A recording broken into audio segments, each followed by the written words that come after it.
Power through surrender is a natural next step after acknowledgement. After we acknowledge our truth and our stories, we have a lot of options for how we can respond to these feelings and memories. Power through surrender is learning the difference between what we can and what we can't control in our lives. I think of the serenity prayer that is often used in 12-step programs. Grant me the serenity to accept the things I cannot change, courage to change the things I can, and wisdom to know the difference.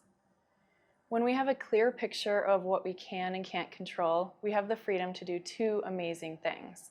First, we let go of putting our time and energy into trying to control the impossible or unnecessary. And second, we use that time and energy to take action where we really can make a difference. We can redirect our efforts to bring positive change into our lives. An example that comes to my mind when I think about this strategy is a powerful healing story from my grandfather's life. My grandfather was a Holocaust survivor during World War II. He was part of the anti-Nazi resistance movement, but was eventually caught and taken to Auschwitz as a political prisoner. He witnessed and withstood torture and abuse regularly.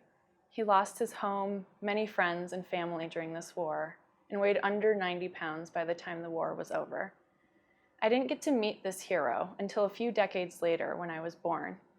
I grew up knowing that he was a prisoner during the war from his stories and from the prisoner number the Nazis had tattooed on his forearm. I never viewed him as being broken, weak, or as a victim.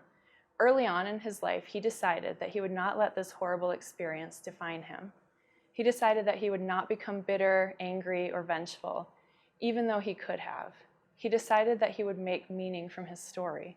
He was the kindest, most loving, and strongest man I ever met. He had to accept and grieve the losses of his friends and family to be able to move forward with the rest of his life. He would never be able to erase the fact that the war happened, but he found his own way to make sure that he took control of what his experiences would mean in his life.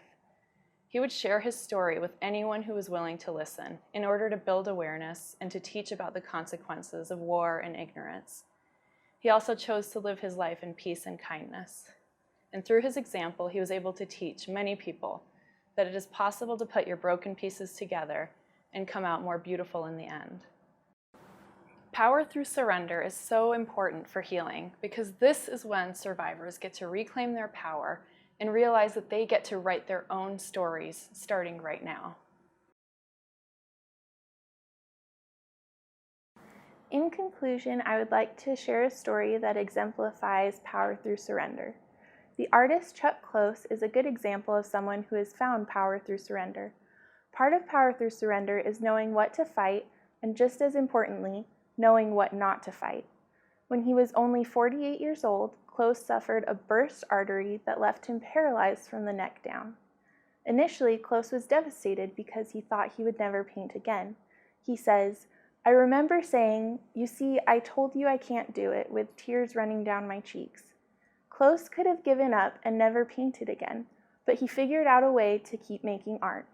He started wearing a brace that would keep his hand gripped around his paintbrush, and he worked to regain enough movement in his arm to paint. Close could have spent his time focusing on the thought, "I can't do it." Instead, he chose to let that thought be.